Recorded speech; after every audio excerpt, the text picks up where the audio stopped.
Believe in you, YouTube. I think it is coming live now. So once again, it is available. All the previous chapters are available on youtube.com/@SirArminius. We have read the first quite a bit of the book so far, and we will be continuing along tonight as our heroes continue to try to find exactly where a Bigfoot is. Where is Bigfoot, you ask? Why, I don't know. Whatever shall we do? I do not understand. Where is my Bigfoot? Where can he be? Okay, well, maybe that's a little bit dramatic there of our Bigfoot finding expeditions. But either way, once again, hello. So my name is Sir Arminius. I do indie author live reads where we get to read some indie author live books. You guys get to experience it right along with me as I read it. And of course, I record all of these chapters so that way we're able to read, you are able to listen to them at your leisure, not my leisure, your leisure.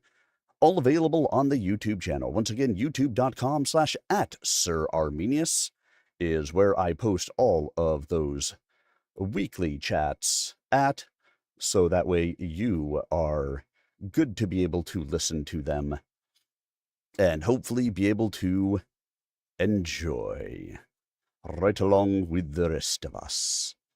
Ah, yes, youtube.com/@SirArminius. Yes, I reckon that is the case. You will enjoy right along with me. Yes. And as a reminder, because I do read these live, Emma, how are you? Good to see you here with us. Because I do read all of these live and I do record them all, it also means that during the broadcast, I am unfortunately unable to chat with you because, well, I should say during the live chapters, I am unable to chat with you because, well, how the heck would I do that if I'm recording? So instead, what I do is I monitor the chats across the different platforms wherever you happen to be. Tonight we are streaming onto TikTok, Twitch, YouTube, Kick, X, Rumble. We are everywhere. And during those chapter breaks, I will be monitoring the chats. I will jump in and say hello to all of you. And if you have questions, if you have comments, if you have concerns, that is your opportunity to say hello. How are you? Have you been all right? Through all these lonely, lonely, lonely, lonely, lonely nights.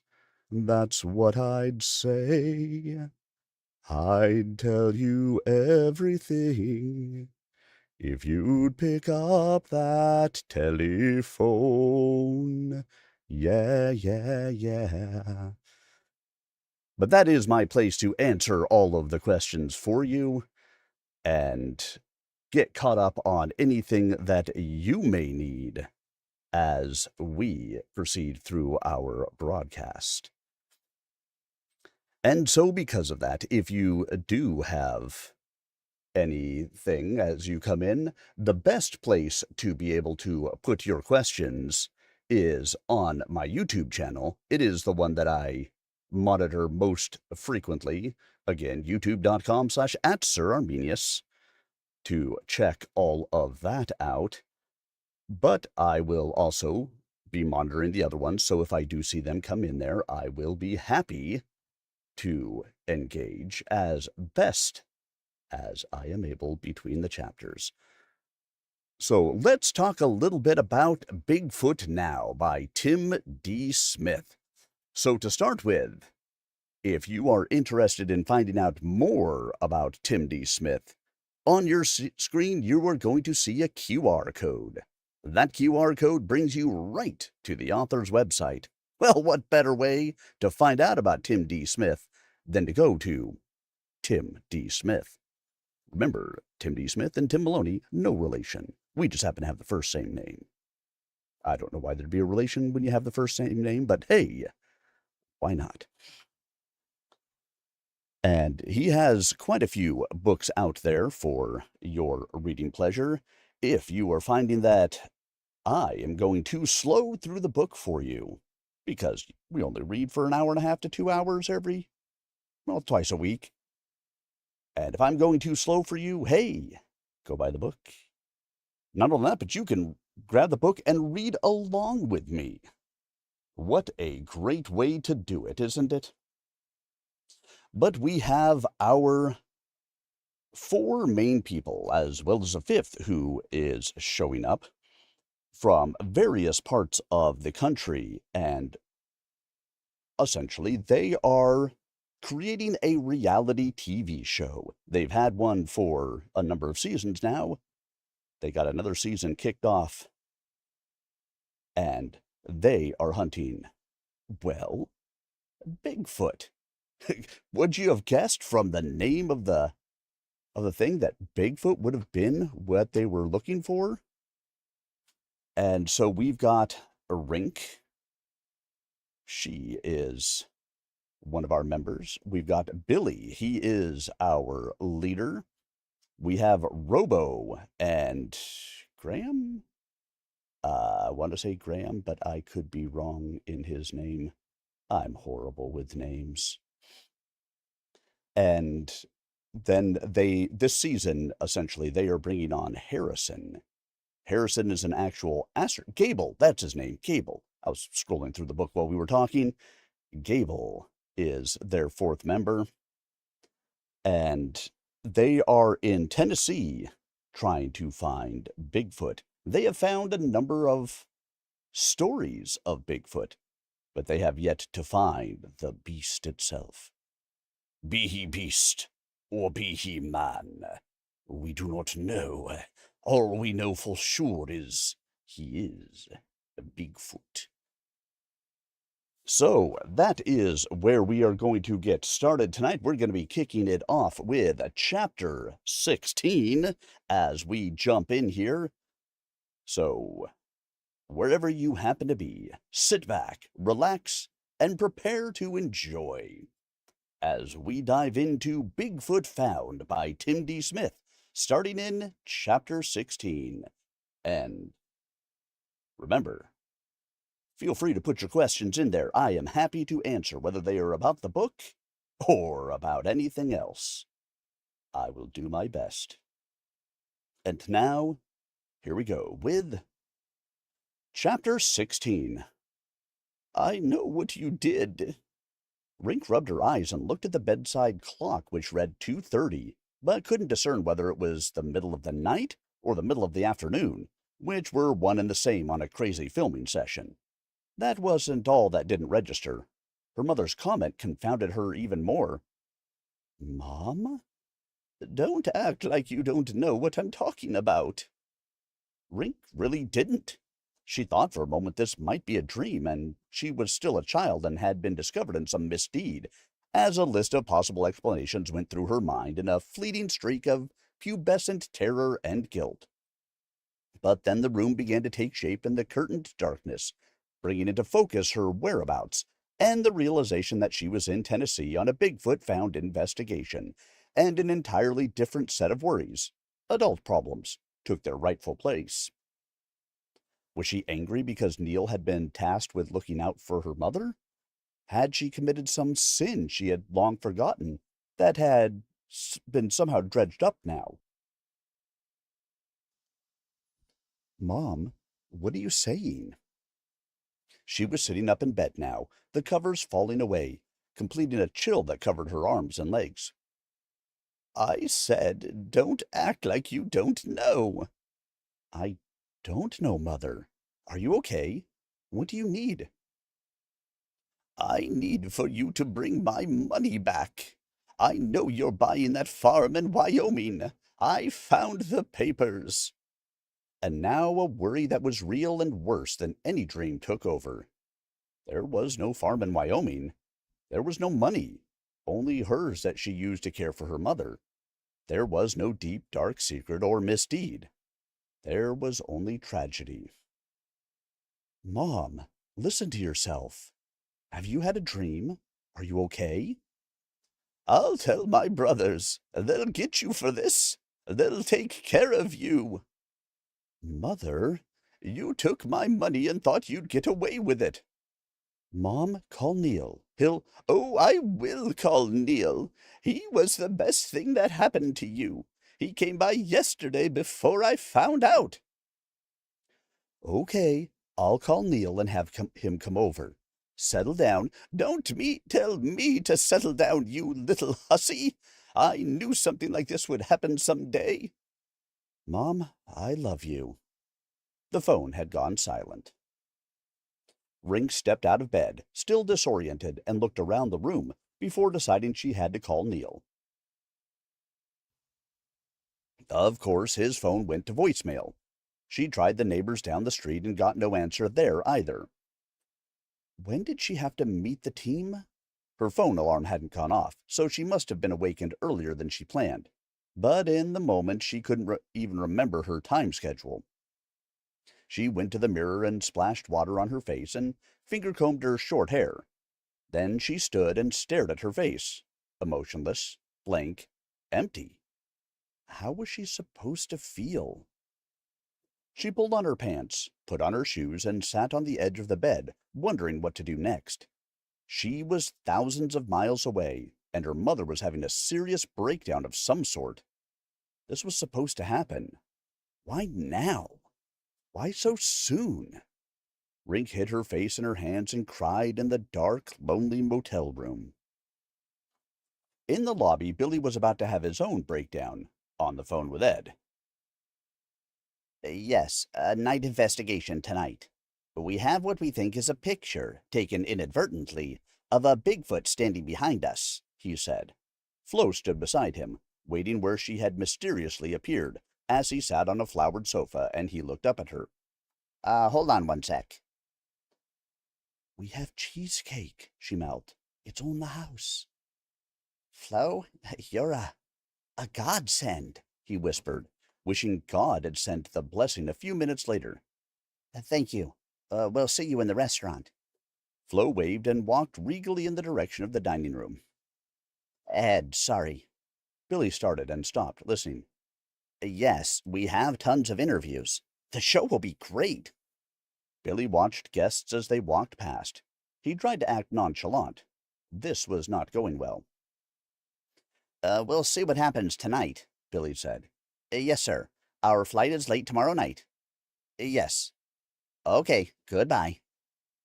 Billy leaned back and took a deep breath, trying to stay calm. What had Ed expected? Exactly what was happening, that was what. If they were ever going to catch a glimpse of Bigfoot, tonight would be a great night for that to happen. They might never get another chance. Flo did have cheesecake, and before any of the other crew members arrived, Billy had 2 slices. The first with a perfectly halved strawberry in its middle, and the second, which must have been more hastily found, with a piece of strawberry dangling on the pointy end. Those followed a massive helping of buffet. The only thing that slowed his feeding was Gable's arrival, surly and with his oily hair in even greater disarray than normal. His coffee could not come soon enough. Robo walked in and looked normal and impossible to gauge. Harrison, next, with his phone to his ear, might have been talking to an agent or a girlfriend, but it was difficult to tell. Then Rink appeared and came straight to Billy, asking to see him in the lobby. What's up? Billy asked. Rink let a couple of octogenarians pass and then began to talk, fast and with as much coherence as she could muster, which wasn't much. My mother thinks I stole her money and I bought a farm in Wyoming, and now my uncles have started calling wanting to know what's going on, and I can't relate to them how far Mom's condition has progressed. Wait, Billy said, putting his hand on Rink's shoulder. Slow down. Everything's going to be fine. They don't know she's developing dementia? No, they don't. They think I'm awful. Let them go visit her. It's probably what she wants anyway. The comment froze Rink, who stood in thought. Do you need to go ahead and fly home? It's okay. Rink looked it to the floor and back to Billy. No, I can go tomorrow. I need to speak with Neil, or someone who can go see her, and I can't get him. Keep trying. If you need to take care of this, what we're doing pales in comparison. When a family member needs you, that's your priority. Rink nodded before taking out her phone to make certain no one had called. No one had. I want to finish up here. I need to finish up here. Okay. You take care of what you need to take care of. If you walk away for a call, it's okay. If you need to do something, do it. I know we don't always have phones on in the field, but this is an exception. Keep it handy. Billy, thank you. I think I needed to tell someone to make sure I'm not crazy or something. You're far from crazy. Go grab something to eat. Flo's cheesecake makes a world of difference in one's outlook. By the time they walked back into the dining room, it was apparent Gable and Robo had been arguing. An iciness hung over the team. Billy said nothing and sipped the remainder of his tea. Are you going to be on the phone during the whole meal and the meeting? Gable asked Harrison, who covered the mouthpiece before he replied. Some of us have work between now and the next shoot. Some of us have the courtesy not to talk on the phone at the table. I'm not bothering you, Harrison spat. Getting set up for Flamethrower 2, the revenge of the machete-wielding maniac. Very funny, funny guy, Harrison said as he stood and walked away. If Billy wasn't fed up, he was very close. Okay, Gable, you're on a solo investigation tonight. Above the falls. I checked the weather and it might rain again, so take the necessary equipment. The rest of us will be on Stars Mountain. When we return, we have a few hours to nap and do a late checkout. Then we'll drive to McGee-Tyson and fly out. Any questions? No one had any, and the team began to file out as Harrison returned to finish his meal. Billy, I'm sorry, Harrison said. No worries. It happens. No, really. I'm sorry. I'm not working on something else. I'm clearing some things to be ready to go again. I need to do a commercial, though, in the meantime, and that's what I was arranging. Harrison, we don't know you would be part of the team. It took us by surprise. We sort of needed time to adjust our thinking, and get our head around things. And when we get on a shoot, everything's already so busy the least disruption is magnified.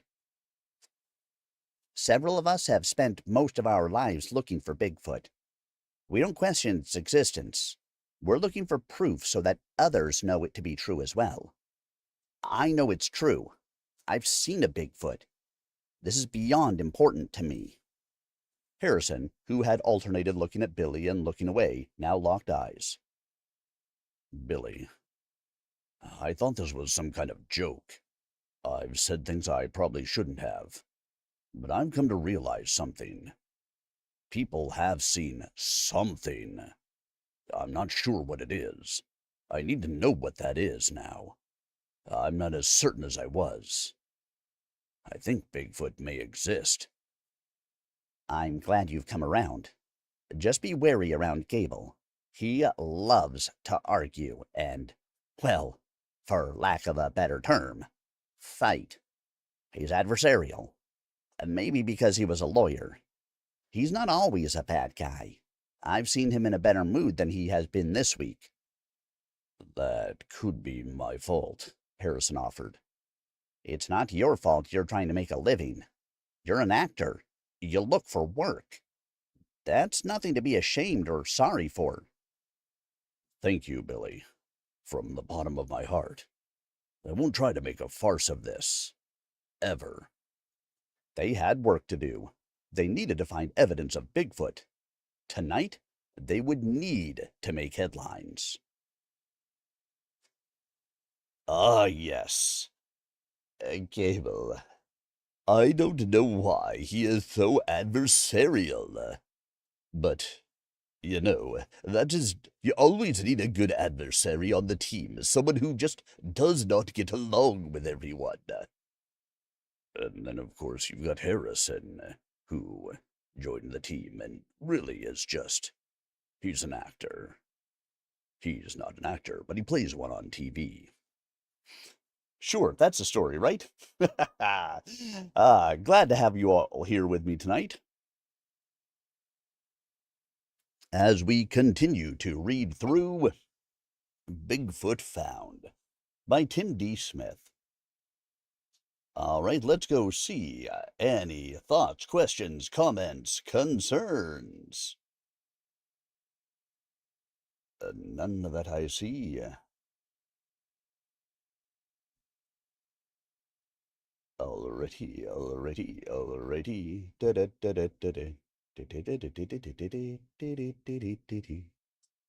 right, I see no questions. Remember, everyone, you are welcome to ask questions. I am happy to answer them for you in between chapters.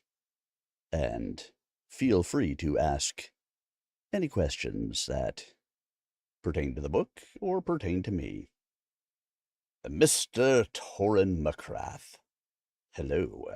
Glad to have you here with us tonight. As once again we read through Bigfoot Found by Tim D. Smith. And now let's go ahead and jump right back in with Chapter 17. Petra's drone flew above the Tellico River, high enough to capture the image of Gable waving goodbye, carrying his backpack as he strode toward the trail that wound to the top of Bald River Falls, on his way out for his solo night investigation. She panned back and captured the magnificence of the 90-foot waterfall and the roaring river's slamming boulders, smoothed and chiseled long before Native Americans fished and hunted the mountains. Gable turned at the switchback on the trek to the top and met two bearded hikers, outfitted as such, on the way down, before climbing a set of stairs along the top of the falls.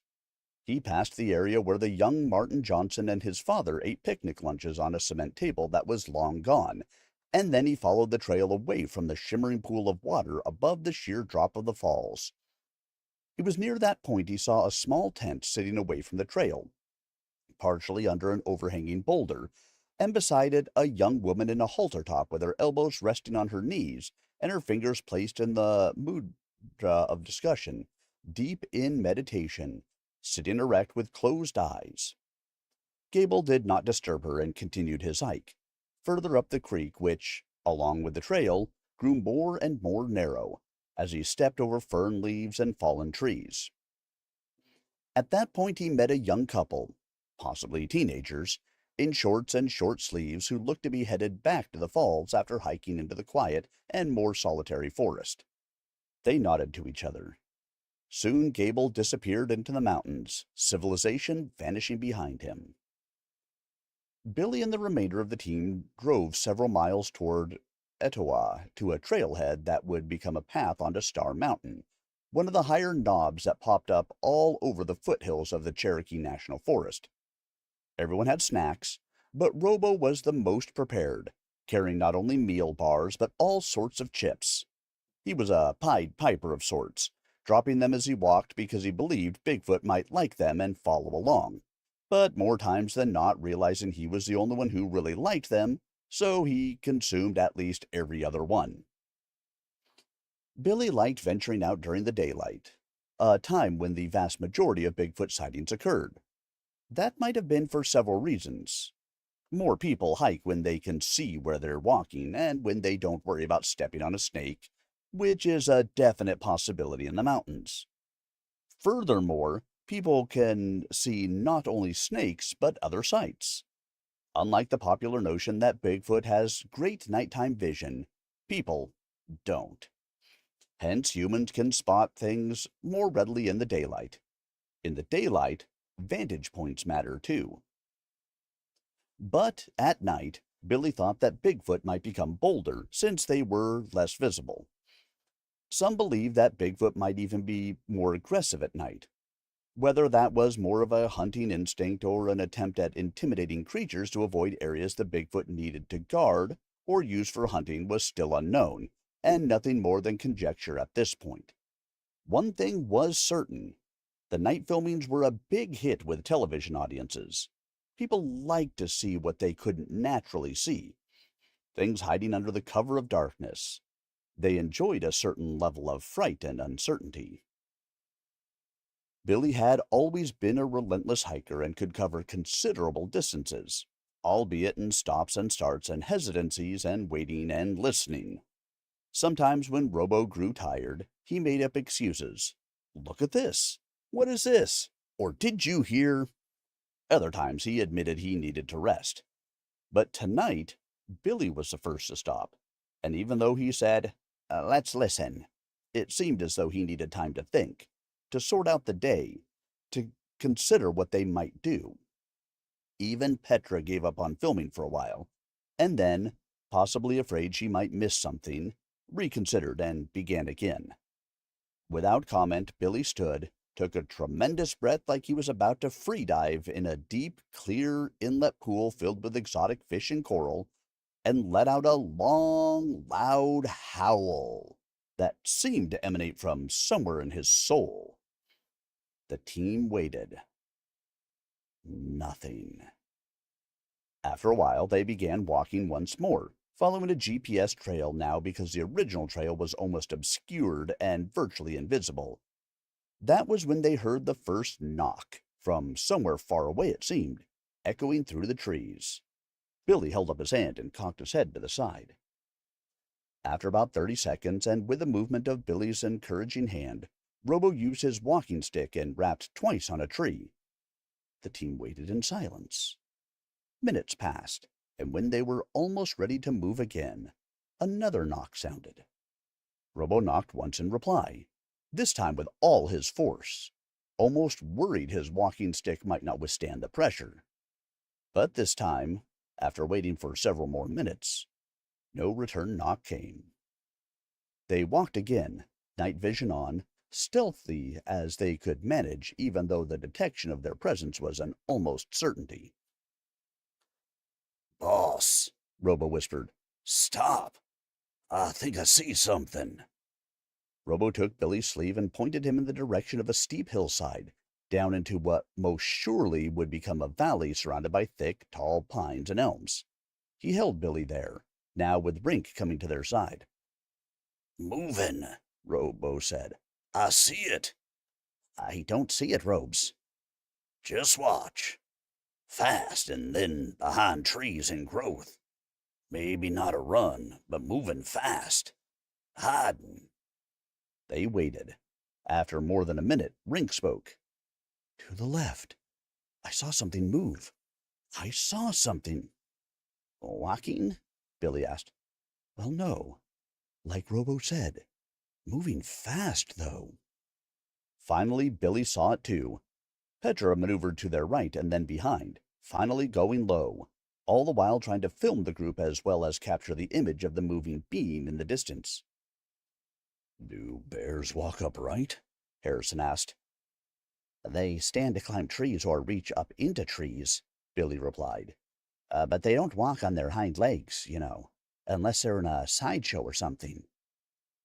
Well, whatever is down there walks upright. I saw it. Where? Billy asked. Probably further down. It's out from where you guys were pointing. Come on, moving away, Billy said. He was already in motion, on the trail but cutting corners now, moving as fast as he could, trying to keep pace. Something was down there, and he was intent on discovering what it was. After several moments of fast movement and when the trees thinned, Billy stopped once more. The team scanned the forest, and when they saw nothing, they moved again, as fast as they could without an all-out sprint, before stopping again. When they had waited as long as they could manage, it was Rink's turn to be the first to spy. Moving again. I swear I saw something. This time right to left. Billy must have seen it and without warning bolted in the direction of his sight. The team followed.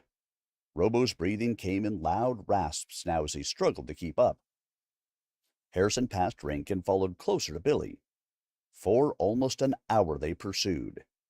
Twice more the image swam into view, a heat sensor showing an elevated area once, but so far away it would surely be faded by the time they reached the area. Nearing 4 a.m., they lost all contact with whatever they were chasing. They were almost 5 miles away from their vehicles by now, and despite their encouragement over the encounter, their deflated optimism was evident. The exertion had taken a toll, and their adrenaline was spent. They would be forced to return. All that remained was an examination of the film. That, and whatever Gable had discovered. What do you guys think? Is it a Bigfoot that they were chasing? Was it Gable? Was it another person? Was it whatever? Who knows? I guess. We'll have to stick around and find out, won't we? Yes. Let us find what we can find. Any comments, any questions, any thoughts from the peanut gallery? Congratulations, everyone. You are the peanut gallery. We like you. We appreciate your being here with us. Nope. All right, no questions. Let us just dive right back in then. Let me take a quick drink.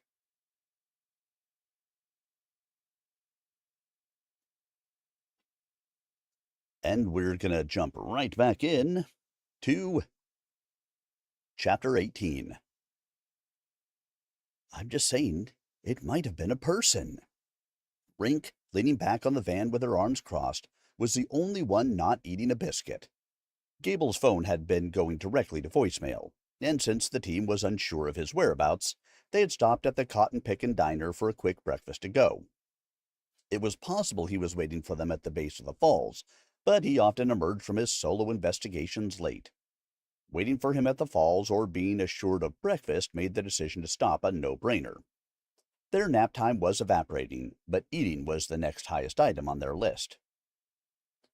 I'm finding it difficult to believe someone, other than us, was out walking in the forest 5 miles from civilization in the middle of the night, Billy said.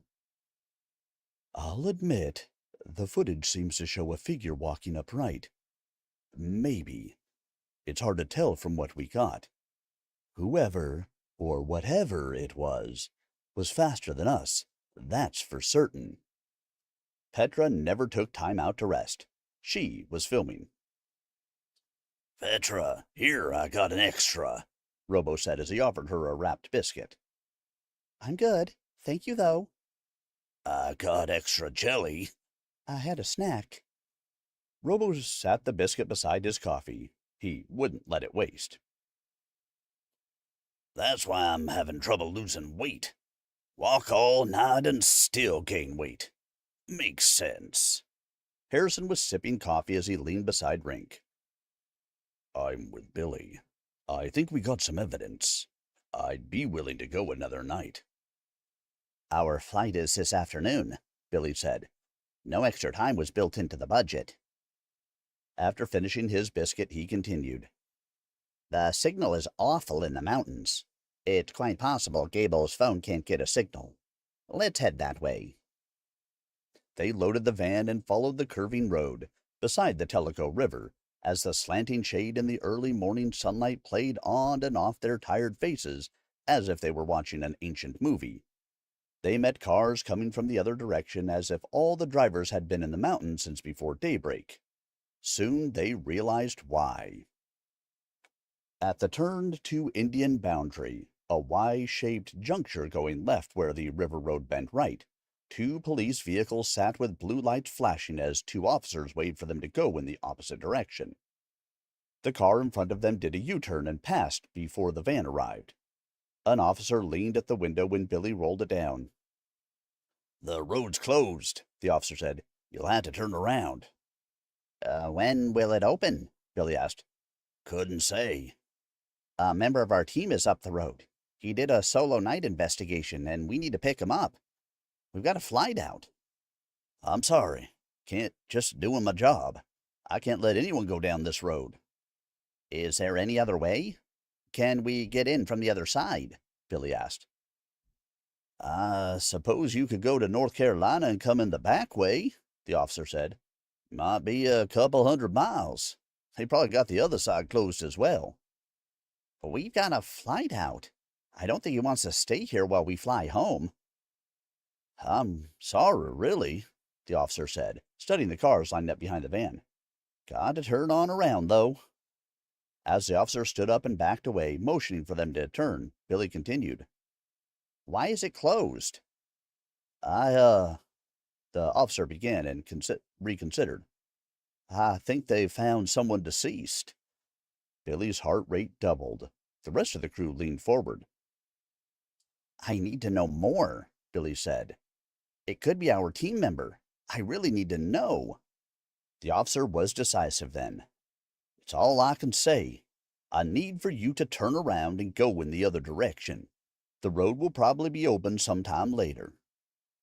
Further questioning seemed futile, so Billy looked around him and did as he was told. The road seemed especially ominous and dark as they returned to Tellico. "Billy, it's not him. He would have been in the woods," Rink said. "He's not answering." "It's the reception. You said so yourself." "What if he fell in the river? It was dark. He's carrying all of his supplies.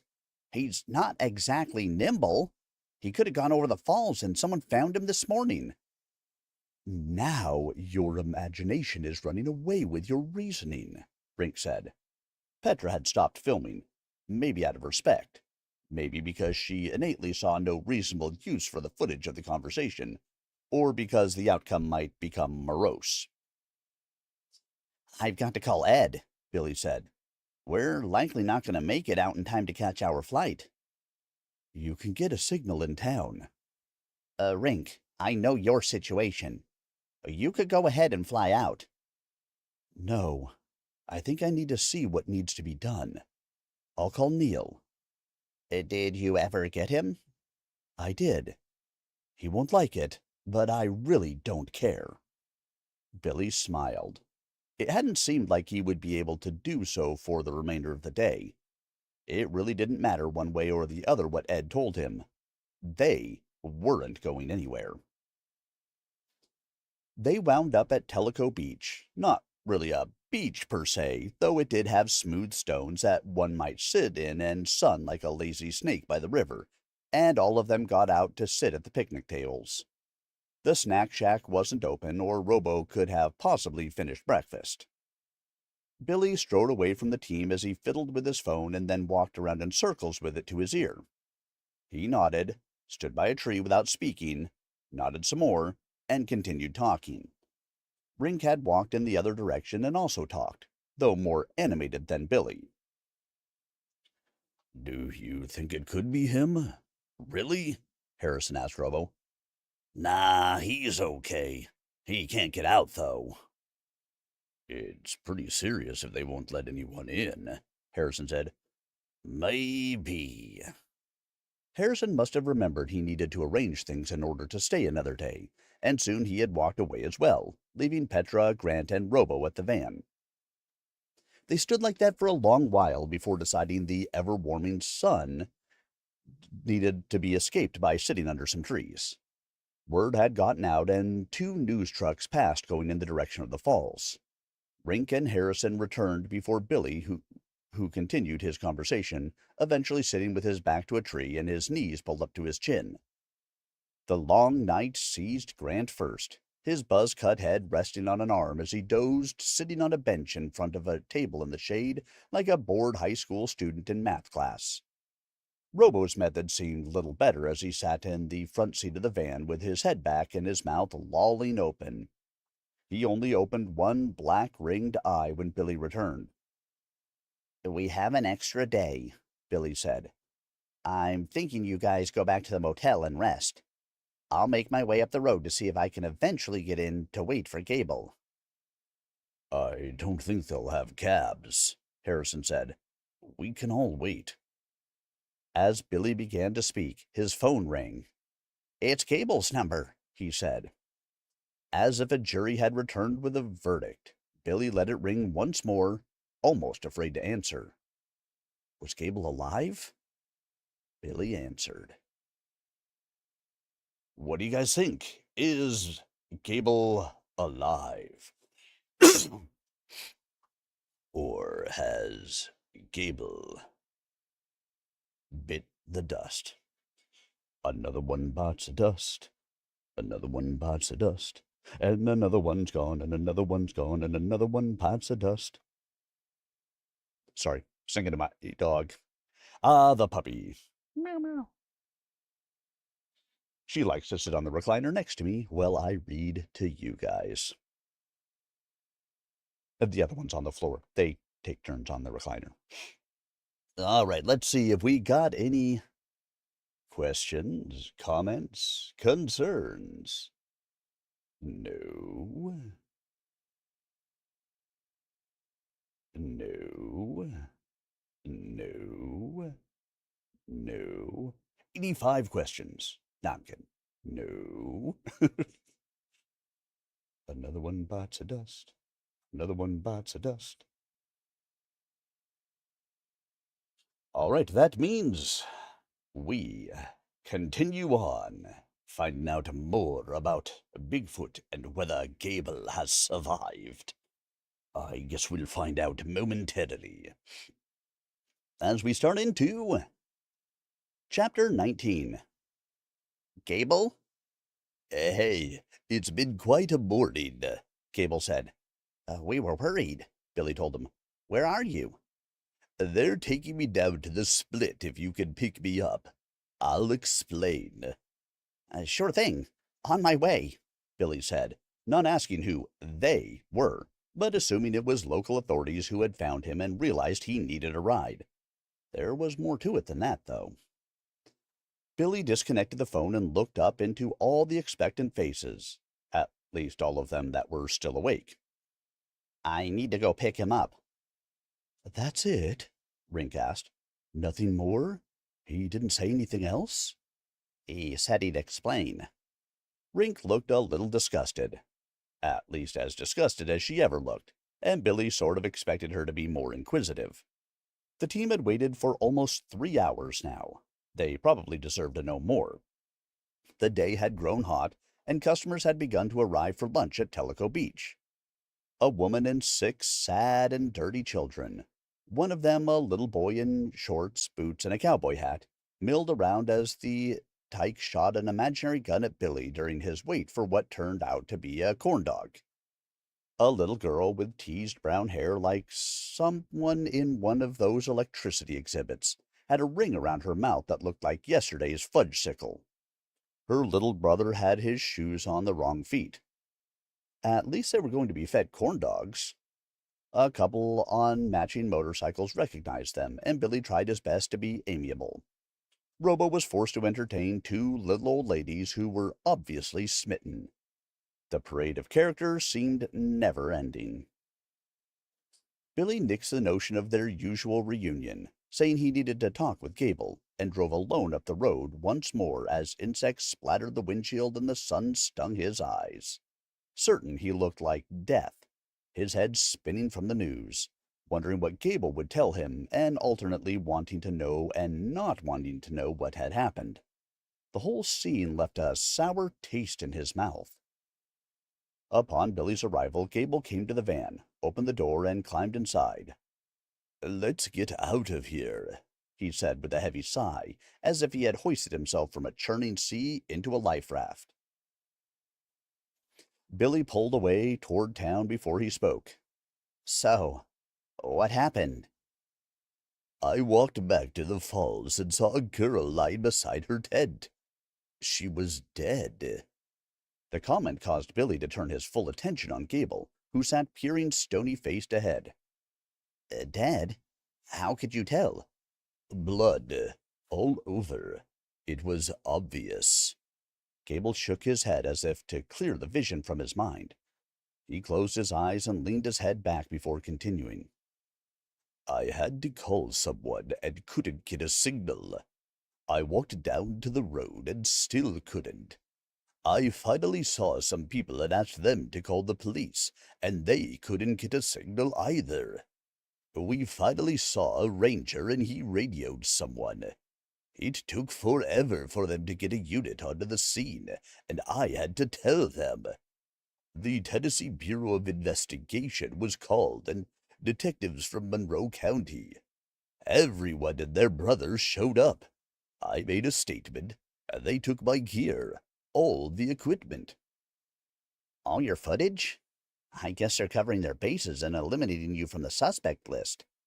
I guess. Did you get anything on camera last night? Nothing. I didn't see or hear anything. Wow, Billy said. I'm sorry this happened. I really am. Just a bad situation, Gable said. I'm afraid we might miss our flight. We've got an extra day. We'll get some rest. I can't even think of where we'd film with the extra day. I think I'm through with it here. We did see something, but we don't have any idea what it was, really. I can't think about anything right now, Gable said. I just want to close my eyes and make it go away. They rode that way for a while, quiet and still, before Gable opened his eyes once more. You don't think it could be the Bigfoot, do you? What do you mean? I mean, could a Bigfoot have done something like that? Gable, I don't mean to dredge up the site again, but was she, in bad shape? Was she... Billy didn't know how to ask what was on his mind. How had Gable known she was dead? He wondered to himself if the victim had been dismembered. It was a big rock. I saw it. Blunt force trauma. She never knew what hit her. Could it have possibly fallen on her? They have nets along the road where slides happen. Maybe it came down an embankment. Nothing really to fall on her. She was set up for camp in a spot underneath a big overhang. It looks level on top, no loose rocks. I saw her doing some kind of meditation last night as I walked by. She was sitting outside the tent, sort of in the place I saw her this morning. Could it have been suicide? No, that's not possible. Not from what I saw. The specter of the gruesome scene swam in Billy's imagination, and a wave of nausea settled over him. He rolled down the window and then sprayed the windshield to wash away the bugs again, trying to disassociate the macabre connection. Billy found a parking spot across the road from the Tellico Beach, which was now packed with people standing in two lines waiting to order food. Many of the ones that weren't waiting had managed to strike up conversations with the team. Only Harrison seemed to be enjoying himself, giving autographs and enjoying his celebrity. The team gathered Gable's belongings and his gear, loaded it into the van, and he reluctantly broke free to join them to journey back to Sweetwater. Gable had not moved from the front seat, where he sat with his eyes closed and his head leaned back. As if a psychic message had been sent, no one asked Gable any questions. The van was like a tomb. Gone were the puns and quips and levity. Gone was the optimism. Their questions were many, but those would have to wait for weariness to pass. As they approached Highway 68, Billy's phone indicated that the night's event and this never-ending story had not concluded. Without a Bluetooth connection, the ever-responsible Billy pulled to the shoulder of the road to answer. It was Sheriff Tinker. Hey, Sheriff, it's Billy, he answered, and sat listening, his eyes looking into nowhere, processing the conversation. Yes, sir, we were on Star Mountain. He waited again. We've literally been up all night, but you're welcome to look through our footage. Waiting. Yes, we filmed virtually the entire time, starting from the trailhead. And then there was a long pause as if the conversation was detailed, when in fact Billy was holding. His countenance visibly changed when Tinker began speaking again. Sure thing. We're here an extra day.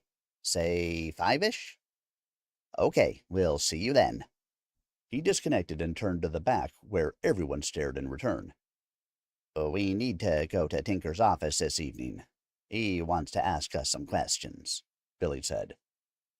No discussion ensued, no questions, just fatigue. They drove to the motel in silence. Well, let's be honest. You've got people that are out and filming in the area where somebody was killed. Yeah, you're probably going to want to ask them questions. I would expect nothing less. Nothing less, nothing more. And what would you do for a Klondike bar? Mr. Torrin McGrath, from Telefrog fame. Got to get the barns all shut up for the night. Keep up your marvelous craft, sir. Thank you, my friend, thank you. Telefrog, another book that I've read here live on stream. You can find it on the YouTube channel. Go check it out. He's working on, I want to say, book 4 right now? Could be book 3. He's working on one more book in the series, but book 2 is out and available for your listening pleasure, or watching pleasure, or reading pleasure, I should say. For your pleasure, one way or the other. All right, let's get back to it, shall we? I see no questions, which means we continue on with Chapter 20. Vehicles, some marked with blue lights and official seals, but most of them personal cars and trucks, sat interspersed throughout the parking lot at the Justice Center. But when the team entered, the small lobby was deserted. An older woman in a sort of official-looking outfit sat behind a thick glass partition that looked as though it might be bulletproof, and a computer as she typed and alternately looked down to a paper to her right and then back at the screen with little interruption. She didn't respond immediately, even when Billy cleared his throat. But when she reached an acceptable stopping point, she looked up without smiling, as if she was surprised to see anyone there. "Can I help you?" she asked. "We're here to see Sheriff Tinker," Billy said. "I think he's expecting us." "I'll let him know you're here. What's your name?" Billy Mason." Billy turned around and motioned to some thinly padded chairs sitting around the edge of the small room. Each of them sat except for Gable, who stood alone, studying his fingernails. Petra held the film drives, labeled with dates and locations. Before this morning, every conversation turned back to Bigfoot. The reason they had come to Tennessee. The reason they were on this crew. The meaning in most of their lives. Tinker opened the door and stood facing them. He no longer wore a smile, nor was he friendly. "I'm glad y'all made it. Billy, do you have the footage?" "I do," Billy said, going to Petra and taking the drives before turning around and handing them to the sheriff. "We're gonna look through these for a minute. Mr. Roderick, can I speak with you first?" Robo, who almost didn't recognize being addressed by his last name, stood and walked through the door behind Tinker as it shut with finality behind him. Apparently, the question would be done one by one. The team members looked to one another in silence before Billy finally spoke. "Nerve-wracking," he said with a nervous laugh. "I'm certain they're just covering all their bases. But this seems a little much. How would we possibly know anything about this?" Everyone shook their heads, and Rink added a shrug. No one knew how long this could possibly take, but the evening was beginning to look very long. Robo followed the sheriff, who led him to a room, which, upon entering, featured a long table that could seat maybe 8 people but was empty. Those in the room, in suits primarily, stood at intervals along the wall and held notepads. Tape recorders sat in the middle of the table. Robo was pretty sure the interview was being filmed as well, but no cameras were readily visible. The sheriff introduced those in attendance: 2 detectives, a police officer, a representative of the TBI who was a detective, and 2 men in suits from the FBI. They each nodded when introduced. Mr. Roderick, where were you guys yesterday evening? We went to Star Mountain, walked around, filmed all night. Did all of your team members go to Star Mountain? All but Gable. We do a solo investigation on pretty much every show. How does that work exactly? Tinker asked. The solo? Yes, the solo. Well, one person wears a head cam, usually a night vision of some sort that films them walking. You can turn it around and film ahead. I think people like the face shot. You know, according to Poland and stuff. Don't know why. You stay all night? Yes, sir. It's sort of the thing on the solo. Film all night? No, I think the batteries would run out. When I've done it in the past, I just turn off the camera in the tent and sleep. The TBI guy looked up from his note-taking and nodded. Okay, good deal, Tinker said. Let me show you out. Robo followed him to the door and entered the lobby. Mr. Mason, would you come with me? Tinker asked. Billy stood and walked behind him to the same room and saw the same men arranged around the wall. He was directed to a seat as the men were introduced. He gave the same information about the solo investigation and described the team's mission, only in more loquacious terms than Robo. After several minutes of questioning, the door opened and a thin young man holding what looked like the team's drive stepped inside a bit to motion for the sheriff, who excused himself and stepped outside. Billy glanced around the room, but none of the men changed expressions nor spoke to him. Tinker re-entered and placed the drives in front of Billy. Thank you for letting us look at these, he said. Billy nodded and suspected he wore a somewhat dumb grin. He had seen himself on camera and never found it appropriate or becoming, and even though he recognized it, he couldn't seem to change it. His suspicions were correct this time also. Can you tell us about each team member? Tinker asked. Billy did so, beginning with Rink and going through Robo, Harrison, and Gable. How long have you known Mr. Marks? The sheriff asked. We've been doing the show about 5 years, and that's when I met him. Do you associate with him socially? Not really. We talk on the phone quite a bit. We have shared interests, Bigfoot mainly, and we each have big roles in the show. How would you describe his personality? He has a sharp tongue when he thinks someone's out of line. He's pretty single-minded. He usually thinks of Bigfoot in almost every conversation. We get along pretty well. He's sort of tough to work with. I guess because he only thinks of Bigfoot. He sort of knows everything and lets everyone else know it. Have you ever had a blow-up on the set or anything? He stays cool, but he rubs people the wrong way sometimes, Billy said. Does he carry a weapon or anything? Tinker asked as he looked down to his notes and wrote something as if it was just a question out of the blue, but it struck Billy immediately and his pulse climbed. What had happened? Why would he be asking that question? Billy knew he had to relate to the previous evening's discussion. So he did. All of it. He was pretty sure Gable had not taken the pistol with him on the night investigation. Tinker finally smiled at Billy. Good. He told us the same thing. He didn't have the pistol with him last night. The rest of the investigators still said nothing and stood in almost the same positions as they had upon his entry, and were beyond strange in Billy's point of view. Why were they present if they didn't plan on asking questions? Anything else, gentlemen? Tinker asked the room. Everyone shook their heads. Billy started to stand until Tinker continued. Listen, I think you're a Bigfoot expert. Can I ask you something? Of course. Have you ever heard of a Bigfoot? If they are real, and let's assume for the sake of argument they are, have you ever heard of one becoming violent?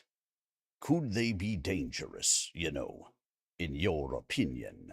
Tinker asked. I would imagine they could be potentially dangerous. They're huge. They're shy, though, reclusive. We have many reports of them throwing stones at people, at tents. That was my first experience with a Bigfoot when I was a teenager. The reports I'm familiar with, if people don't flee, the Bigfoot does. As far as I know, there hasn't been a single report of a violent encounter with a Bigfoot. At least, no one's lived to speak of it. Have you heard of reports of mysterious deaths that could have been attributed to a Bigfoot? In the ancient past, native people believed the creature snatched and ate children and hunters. I don't think any of those could be proven credible. Another report, it might have been out of Virginia, recounts a tremendous log being thrown at Bigfoot hunters. Maybe the Bigfoot was defending itself. Mr. Mason, you've been very helpful. I'm sorry we had to have you guys come in and speak with us. I know it's been a long day. Really, no problem. We want to help any way we can, Billy said. Can you tell me exactly what happened? Tinker looked to the suits, who shook their heads ever so slightly. I'm sure it will come out in the papers and whatnot, Tinker told him. That's all I can say. Tinker showed him to the door and said he didn't need anything further right now, making certain he had all their contact numbers. And that was that. Nothing that a big dinner in Flo's restaurant might not settle. That and a good night's rest. They would fly home tomorrow. Actually, Robo would drive and prepare for their next investigation. At least, that's what they thought. Uh-oh. Are they trying to say that Gable may have had something to do with this? I don't think it's right. But you never know exactly what to expect from someone. They could be good, they could be bad. But all I know for sure is I've somehow gone into an English accent, which does not fit Tennessee at all. I try to get myself back to the right type of an accent. Gotta love live reading. Oh, yeah. All right, don't see any questions out there, so sip of my drink, and then we will continue on.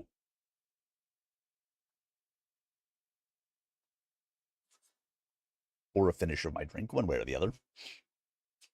All right, everyone, let us continue. We've got at least 25 more minutes.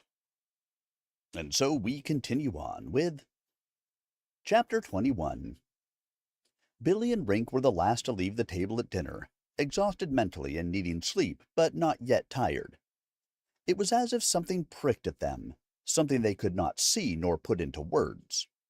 It had been dark for some time, and the restaurant staff and Flo had long since gone, leaving instructions to put their drinks in the sink when they left. Stay as long as you like. Our place is your home. We're so glad you're here. With no hiking in their legs tonight, they decided to walk around the motel for a while. Nothing else could be done. It's a nice night tonight, Billy said, and it was, cooler than it had been with a light breeze blowing the stars around. Yes, Rink said. She didn't offer more, and nothing more was expected. They walked that way for a few minutes, around the parking lot, pausing to look down at I-75 below them before continuing. I really need to tell someone something, Billy said, and seeing Rink look to him without replying, he took the cue to continue. Gable had a pistol the other night. What? Billy nodded. I told him he couldn't take it. Why would he think he needed a pistol? Rink asked.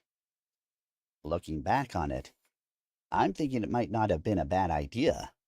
He said, for protection.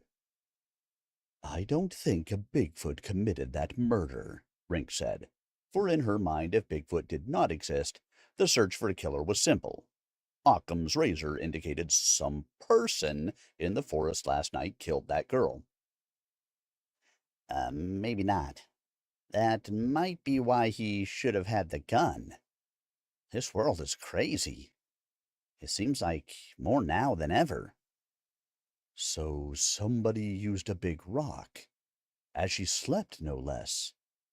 That could have been Gable, and the gun wouldn't have saved him. True, but maybe he would have awakened. Bad either way. They walked on, thinking, breathing in and out, time passing toward resolution, understanding, and clarity. But Billy needed to get more off his chest, put ideas into the open air to hear them spoken and sounded. The sheriff asked me about it. About the gun? Yeah. He wanted to know if Gable carried a gun. I can't tell you everything that went through my mind. It wasn't good. I told them everything. Good. You had to. They sat then at the overlook where far below, in a vein or artery of pavement, souls with missions or dreams were compelled to destinies in the darkness. But a vibrating phone is a lethal talisman for enchantment. Ed, you're calling late. Then again, I guess it's not too late out there. Billy put the call on speaker and then put his finger to his lips as he let Rink listen. There's been quite a hubbub about the murder, Ed's voice said, a metallic sentinel from all the way across the country. It's all over Twitter. A group is gathered near you, in Madisonville. They think Bigfoot is the killer. Billy turned to look at Rink, her rapt attention focused on the conversation that seemed to float on the electric air. Billy, it's an entirely different angle. It's danger. Bigfoot is not some benign creature that shirks from confrontations and flees all human interactions. Don't you see? I think I see, Billy said. So, what should we do?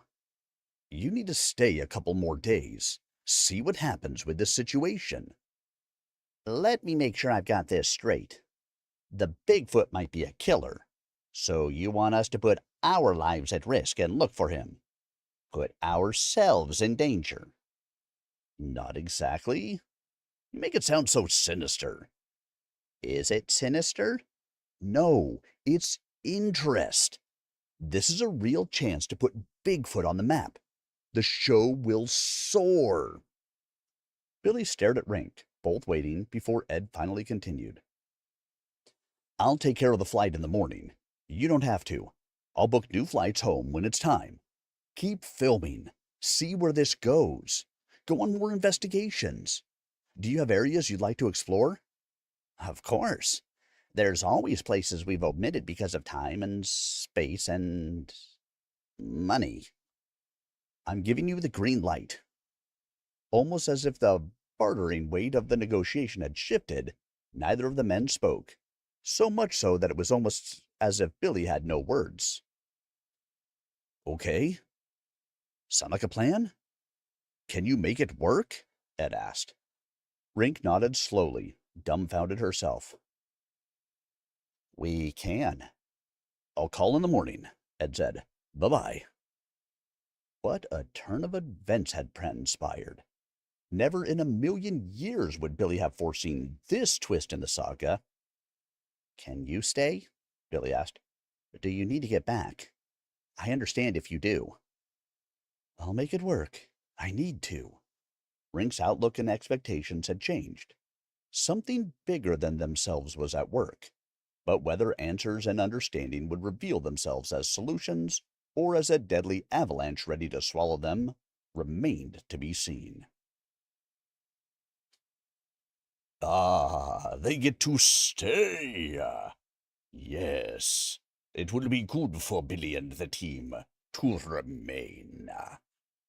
More Bigfoot investigations are forthcoming. Yes, yes, Billy. Oh, Billy, that is what it will be. All right, let's just dive right back in. As we're getting close to the end here, we'll dive right back in with Chapter 22. With Flo's hesitant blessings, Billy organized the team to convene in the meeting room, which smelled of antiseptic and tobacco smoke, since the room was actually a smallish dance floor with a DJ stand at one end and a large table placed in the middle by staff who were leaving upon the group's arrival. The cleaning crew had done their best, but one couldn't reasonably expect to vanquish the aromas of alcohol and smoke in one morning scrub.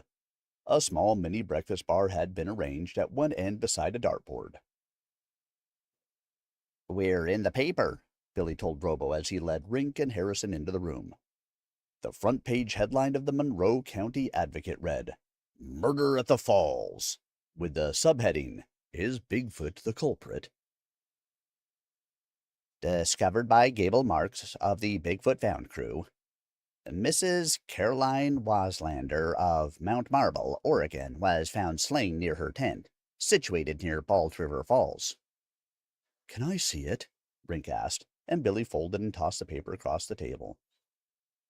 Petra and Grant arrived and looked over Rink's shoulder at the paper, while Harrison began to eat, possibly listening, but maybe not. "When Gable gets here, we'll get started. I have more news." "He's in the lobby," Petra said without looking away from the paper. "Lobby?" "Talking with the news crew," Petra added, finally meeting Billy's gaze, and before she could even look back down at the article, Billy was on the move. Sure enough, Gable had a camera in his face and was answering a question while a camera operator filmed. "In 1924, gold prospectors in Oregon encountered several Bigfoots who pursued them, tore off the roof of their cabin, and heaved boulders, hitting one of the men and rendering him unconscious for 2 hours. It seems to me that Bigfoot could become violent under the right circumstances." Billy stood to the side, arms folded, with a look of disgust. "Mr. Marks," the reporter asked, "if a Bigfoot did this, is anyone safe?" "The chances that a Bigfoot did this are very remote. It would be completely out of character. This could be an extreme case of territorial violence. Or, if the Bigfoot had some physical change, like a brain tumor or something, that might be an explanation. Something like that might change the personality of a Bigfoot." Billy's expression spoke to Gable. "Could you excuse me?" Gable said. "I have a team meeting to attend." As they walked away and over his shoulder, Billy muttered, "A Bigfoot with a brain tumor?" "It could be an explanation. It's a possibility." Now alone in the hall, standing on a brush rug that Flo had bought where God only knew, the Muzak version of "With a Little Luck" bathing them from above, Billy spun around to face Gable. "Do you believe what you told them?" "I don't understand." "That it could be a Bigfoot."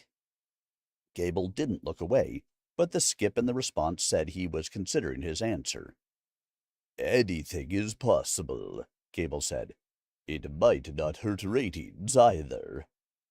Billy couldn't bring himself to respond at first, but as he turned and opened the door for the other investigator, he replied, "Maybe I have a brain tumor right now." Gable didn't seem to be affected by the comment and strolled ahead into the room. "Gang, we have news," Billy announced, putting on a happy face but still letting out an audible breath of what might have been relief, but more than likely exasperation. "Ed wants us to stay. I'm thinking we're reporting on the events that have transpired. We have been instructed to get interviews and document on film as much of this as we can. Harrison, you finally have your chance to mingle with the locals." Hooray for me, Harrison deadpanned. Petra had her camera and only a bare-bones assortment of basic equipment, allowing the entire team to fit into one large van. No roadblock hindered them on their winding trek beside the river, under the canopy of trees and overhanging boulders that seemed to defy gravity, much like the one that had been perched above the doomed yoga girl, Carolyn. But here, it was as if nothing had happened, certainly nothing as grisly as the terrible murder. Tourists still wandered around on the bridge taking selfies in front of the cascading waterfall, while other folks meandered to the top. It didn't appear as if any of them were aware or worried that a heinous act had taken place less than 50 yards away. "I don't want to go back to the top," Gable said. "Totally understand," Billy told him. He tried to gauge the reactions of his crew as they meandered around the falls. Petra wasn't even filming now, but rather was looking to him. The morning and the drive to the falls had grown long. The sense of excitement about the beautiful scenery had vanished. "Let's find somewhere to have lunch and see what we might learn." That somewhere turned out to be the Ironworks Grill and Pub, which lounged beside the Tellico River's whitecaps and nestled snug as a bug in a rug between soft mountains. A rustic, wooden, open-air, wrap-around porch overlooked the natural scenery. Billy sat outside, beneath the gaggle of patrons, the laughter and conversation and tinkling of silverware dripping over him like rain showers, but unable to wash away his lowering mood. Everyone else could eat. He needed to think. What had become of the investigation? Was it nothing more than a sideshow? Freaks and human skeletons for patrons to test their mettle? Enduring a gaze and unable to look away, yet repulsed as they watched? His faith waned. Doubt peeked into his tent. Billy wanted to crawl away. Inside, business was brisk. "I'll just take a coffee," Gable told a waitress with straight black hair pulled back behind her ears and a slim build molded from walking 50 feet back and forth all day long to the kitchen and between tables. She froze as if someone spoke to her. "You guys are from the Bigfoot team?" Gable nodded and tried to look away. "No, really, I love the show," she continued, and when Gable continued to ignore her comments, she finally wandered away toward the kitchen, maybe losing interest or confirming her thoughts about her least favorite character. It didn't matter one way or the other. Gable had difficulty enjoying being anywhere, and here was no different. He didn't enjoy smells, even the aroma in the room that was probably pleasing to most. The air held the fragrance of smoked beef and pork, which overlaid a yeasty smell of baking bread and a sweeter crust of apple pie. Somewhere cologne blended with the scent of cedar. Voices rose and fell in conversation, the unpleasant jangling birds arguing over scraps, and chairs scraped along the hard floor. Gable had honed a skill, usually able to ascertain where people lived. He had always had a knack of judging certain things about people. That was a fact. Even if that something was derision at his obstinate behavior. He could ignore that. All the other information people admitted he stored away to use. The talent had served him well, and it was that ability that gave him clues now amid his aggravation. The serving staff, full of stock characters, had gathered in an excited huddle, and their furtive glances landed on Gable and the rest of the team. Some expectant clue hung in the air. He heard enough to encourage him to summon the team and Billy to leave. Something big was up in Madisonville. "People are gathering at the courthouse," he yelled to Billy. The team followed him toward the van. "We need to go." Billy looked bewildered, as if waking from a nap in falling darkness and not knowing what time it was. Somewhere, from the hidden recesses of his mind, the voice of his father swam to the surface, saying, "It's not all about you." They scrambled to the van, but they weren't the only ones going toward town. a line of National Guard helicopters appeared over the mountains, beating a deep thud, thud, thud as they clambered toward Madisonville. The team paused and watched them stream overhead. "This is about to get serious," Billy said. Okay, what's going on at the courthouse? Why is everything going insane?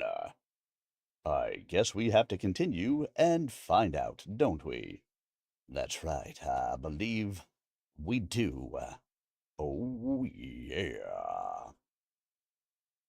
Just a reminder before I start into the next chapter, if you are interested in learning more about the author, Tim D. Smith, the QR codes that you see on your screen will take you right to his website so you can check out all about Tim D. Smith. And if you have not already done so, I'd appreciate if you'd stop by the YouTube channel, youtube.com/@SirArminius. Hit that free subscribe button. It helps to support me in what I do here. And not only that, but if you've missed any of the reading, all of the chapters will be up on the YouTube channel. All the ones from tonight will be up a little bit later this evening. All the ones from the previous days are already up there. We will continue to post chapter by chapter as I read them that evening. They will get posted up, so it's a great place to catch up on it. Now, this one may be the last chapter, but let's see as we jump ourselves into Chapter 23. If ever there was a nice day for mayhem, this would have been it. And even though it was quite hot, not one cloud dotted the sky. From the high point of the hills entering Sweetwater, visibility reached 50 miles despite the humidity. "This is sort of crazy," Harrison said from the back seat to no one in particular. "We don't even know where we're going." The team had coasted to a stop at a red light directing traffic on Highway 68 and Highway 11. At the moment, 3 pickup trucks, each bed loaded with bearded men in camo, appeared and cruised through the light heading north. Billy turned to his team in the back of the van. "Why don't we follow them?" he said, grinning. The plan was good, and they followed north on 11 until they found themselves in the parking lot that surrounded the courthouse in Madisonville. The crowd was disjointed. Men with rifles milled around and spoke to one another and conversed before comparing guns and supplies. Several other pickups arrived, and from nowhere the gathering seemed to grow, a concocted petri dish of backwoods humanity. The entirety of the group appeared to be making ready for a camping trip. Tents were strewn around the parking lot and along the streets surrounding the courthouse. Food and supply tents were arranged for 2 blocks. Petra filmed. No one involved with the Bigfoot team wanted to ask questions and instead watched and waited for something to happen.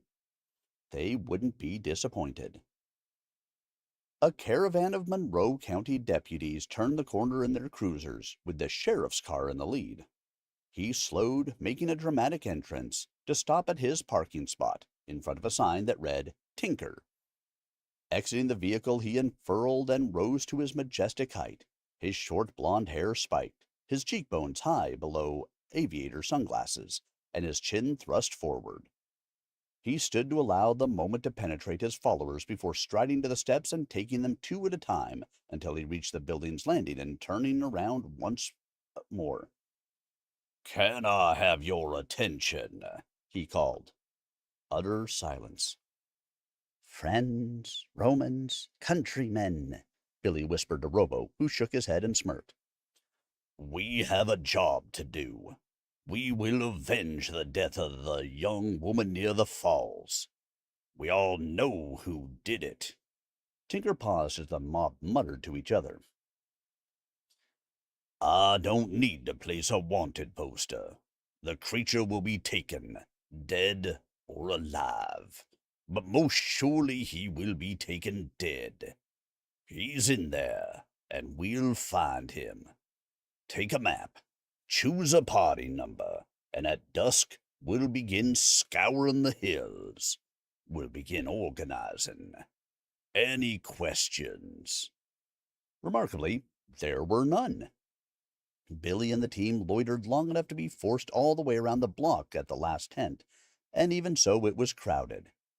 They got the last map before settling into chairs.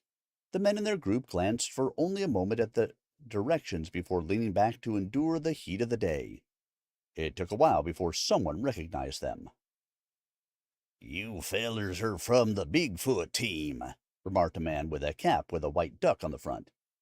He had made his way to Billy and was smiling somewhat, his sallow cheek covered in a thin beard quivering with what might have been a smile. His work-hardened hands played around buttons on his overalls, and a 30-30 was slung over his shoulder. Billy, smelling the man's day-old sweat and alcohol, measured his response. "We are," Billy finally said. "You going looking for Bigfoot with us?" The rest of the team had appeared behind Billy, and several other men moved behind Duck Hat. It looked as though a line of scrimmage had formed between them. "We've been looking for a week," Billy said. "You got that night vision? I seen the show." "We do have night vision," Billy replied, looking for an exit, but failing. "We might see him in the dark 'fore he sees us," Duck Hat laughed, revealing gaps where his two front teeth had been. Almost subconsciously, he readjusted his rifle. "It's been the plan." "You got guns, too?" "We don't have weapons. We don't plan to kill Bigfoot." "You don't plan to kill Bigfoot," the man uttered. "You know he done killed a girl. What more you want?" "We don't know that a Bigfoot killed her," Billy began. "It would be highly unlikely that a Bigfoot—" "Sheriff said so," the man interrupted. "Said the Bigfoot did it. Now you gonna go and take up for that creature? What kind of man are you?" "You ain't got no business even being out here." At that point, Billy got extremely lucky. A line of what appeared to be park rangers walked by the tent, striding with purpose toward the front of the gathering and toward the sheriff's tent. Without speaking, Billy tugged at Robo, and the rest of the team followed. They didn't hear the initial greeting, but did arrive in time to see the sheriff nose to nose with what turned out to be a game warden. "Mike, we've known each other for a long time," they heard the sheriff say. "We have every right to comb those woods for clues and to flush that creature out." "Sheriff, I can't let you go in there with all these guns. It can't happen. Someone will." "Mike, we're going in those woods." "Don, I'm in charge of the federal lands." "Listen, we're going to find that Bigfoot. Then we're going to shoot the big subbitch and bring him back here." Tinker's eyes had narrowed to slits, and his face was steel. "This is my county, and I aim to keep it safe. It won't be safe with all those guns. We'll have to see about that then, won't we?" The warden blinked and said nothing. It was all the confirmation Tinker needed. "Move out in 1 hour," Tinker ordered. The group began to disperse. "Don, okay, I'm asking you. Please don't do this." "You're outnumbered, Warden. 1-0. Tinker turned and left the men standing as they had arrived. Billy and the team scrambled to get the rest of their gear. It looked like the night would be a long one. All right, everyone. And that is going to do it for our reading this evening. So once again, if you want some more information about Bigfoot Found by Tim D. Smith, scan that QR code on the screen. It'll take you to the author's website. The website is also listed in the description on the Rumble and YouTube videos. It will be on all of the recorded videos as well.